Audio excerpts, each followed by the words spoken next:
نص فيكم كيتسنى هاد ستوري تايم. الولد اللي تلقيتو من تندر وندمت على النهار اللي عرفتو فيه. فاش يلاه جيت لفرنسا ما كانوش عندي صحاب، ما كنت كنعرف حتى واحد. المشكل حتى اللغه ما كانتش عندي. انا من الناس اللي كنكره نكون بوحديتي. قررت ندير شارجي تيندر. واحد صاحبتي اللي سبقاني في الغربه قالت لي بلي اوروبا ماشي بحال داكشي ديال البلاد ديال الدري خلص عليك كلشي. هي كيديروا النص بالنص. الا خرجتي مع شي واحد كيخصك انت تخلصك بحالك بحالو.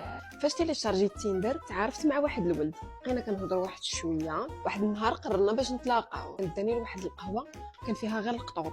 بقينا جالسين تنهضروا، السيد ظريف كيعاود لي على حياته شنو تيدير. انا ما كانش الفرنسي ديالي مزيانه ولكن خصك جبهه. جا الوقت ديال الخلاص وانا نتفكر داكشي اللي قالت لي عليه صاحبتي. خدمت الماده الرماديه ديالي وقلت خاصني نعطيه هو الفلوس هو اللي يخلص. يبان هو الراجل زعما هو اللي كيخلص. فاكتور كانت مكتوب فيها واحد 15 اورو، انايا كانت عندي 20 اورو عطيتها ليه زعما باش يمشي يخلص النص ديالي ويخلص النص ديالو بفلوسه.